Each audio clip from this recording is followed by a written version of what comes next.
Il y a des paliers dans la sanctification, et quand on est évangélique, on franchit un palier. C'est-à-dire, c'est le salut par la foi, point à la ligne, c'est tout, après tu fais ce que tu veux. Enfin, ce que tu veux, pas tout à fait, bien sûr. Ils reconnaissent quand même qu'il ne faut pas tromper sa femme, qu'il ne faut pas avoir de mauvaises pensées, qu'il ne faut pas tuer, qu'il ne faut pas voler. C'est ce qui est dans les 10 commandements, mais pas le Shabbat. Attention, pas le Shabbat. Non, le Shabbat, alors expliquez-moi pourquoi. Alors là, ils en trouvent des explications, c'est-à-dire qu'ils tordent. Ils sont obligés de tordre pour pouvoir... alors, ils voient un passage, ils lisent littéralement. Ah, vous savez, ça dit ça. Mais attention, faire du littéralisme, c'est dangereux. C'est très dangereux. Il faut étudier le texte, savoir qu'est-ce qu'il veut dire exactement, de quoi ça parle exactement. Et ça, Ruth, elle est drôlement douée pour ça, parce qu'elle étudie les choses en profondeur, elle prend toutes les traductions, et quelquefois on a des surprises. Elle étudie l'hébreu, et quelquefois on a des surprises aussi, avec l'hébreu, parce que les traducteurs, des fois, ils traduisent pas toujours comme il faut, hein. Ils font en fonction de ce qu'ils pensent, en fonction de comment ils pensent que c'est, mais ils n'ont pas toujours raison. Et alors on en a déduit que nos Bibles, c'est Dieu qui les avait inspirées. C'est fini le canon maintenant, faut plus y toucher. Qui c'est qui a décidé ça? C'est pas Dieu, hein. Ce sont des gens comme vous et moi. Voilà. Et ça les arrange, parce que comme ça, ils sont tranquilles, ils n'ont plus besoin de se poser de questions. Ça les embête que ce ne soit pas vrai, qu'il y ait des complications avec ça. Parce que ça les ébranle, ils se disent, mais qu'est-ce qu'on va faire? Déjà que c'est pas facile de se convertir s'il y a un plus. On nous dit que dans la Bible, ça ne dit pas ce que ça dit exactement à certains moments parce que c'est mal traduit. Mais où est-ce qu'on va? Alors, c'est tellement compliqué. Alors, si en plus on leur dit, laissez-vous pousser la barbe, mettez-vous les tzitzit, faites Shabbat, et observer les fêtes de Dieu, vous dire, c'est pas possible. Alors, moi, je vais vous dire quelque chose. Ils disent, moi, c'est impossible à faire. C'est pas vrai. C'est pas vrai. La preuve, moi, je le fais.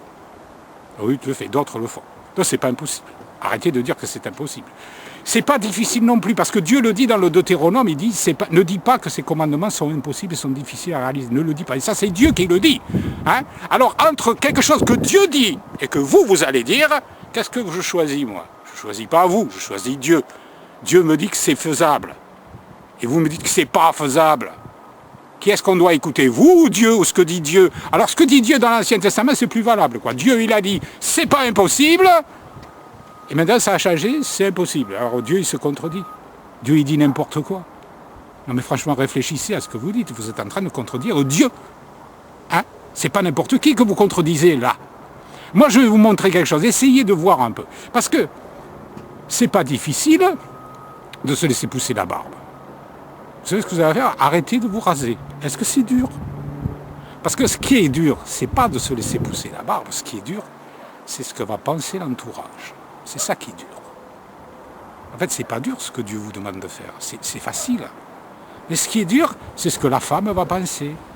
Ce que le copain au travail va penser. Ce que le patron va penser. Ce que les voisins vont penser. Ce que le pasteur à l'église va penser. Ce que les autres chrétiens vont penser. C'est ça qui est dur. Ce qui est dur, c'est la persécution qui vient derrière. C'est ça qui est dur. Faire Shabbat, c'est pas dur. Qu'est-ce qu'il faut faire pour faire Shabbat? Il faut s'arrêter de travailler. Arrêtez de me dire que c'est dur. Arrêtez de me dire que c'est dur. Arrêtez de dire que c'est impossible d'arrêter de travailler. C'est pas vrai. Vous l'aurez vous-même. Ce qui est dur, c'est ce que les autres vont en penser. C'est ça qui est dur. Et puis observez les fêtes. Dieu dit, observez mes fêtes et réjouissez-vous. Faites de bons repas. Ben, attendez, arrêtez de me dire que c'est dur de bien manger, de boire peut-être un peu de vin pour ceux qui peuvent le faire. Arrêtez de me dire que c'est dur.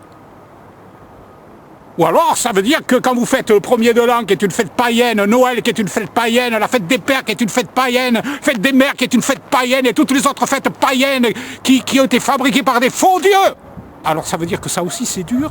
Et pourtant vous le faites. Vous le faites. Alors c'est plus facile de faire des fêtes pour des faux dieux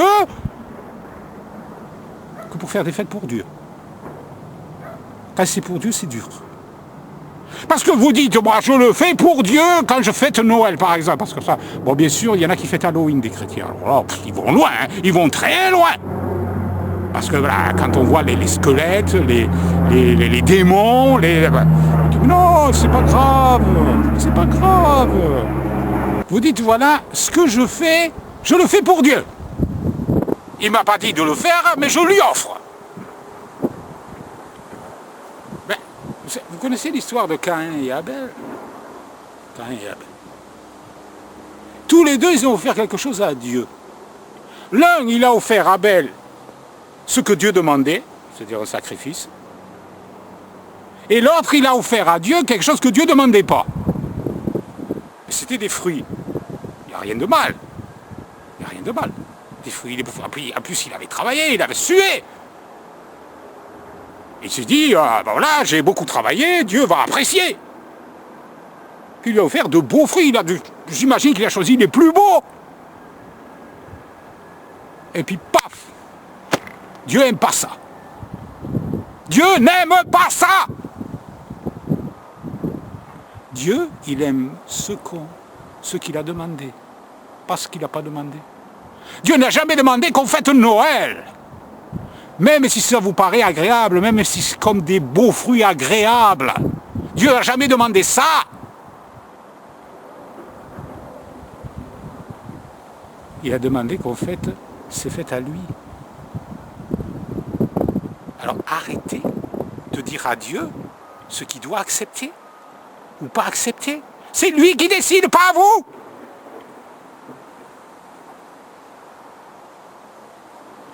Arrêtez de donner des ordres à Dieu. De dire, voilà, tu dois accepter parce que je te l'offre. Non. Dieu n'agrée pas tout ce que vous lui offrez. Il n'aime pas tout ce que vous lui donnez. S'il n'a pas demandé, il n'en veut pas. Il veut que vous obéissiez à ce que lui dit. Pas ce que vous avez envie de faire. Alors vous laissez tomber tout ce que Dieu a demandé et vous lui offrez que ce que vous avez envie de lui offrir.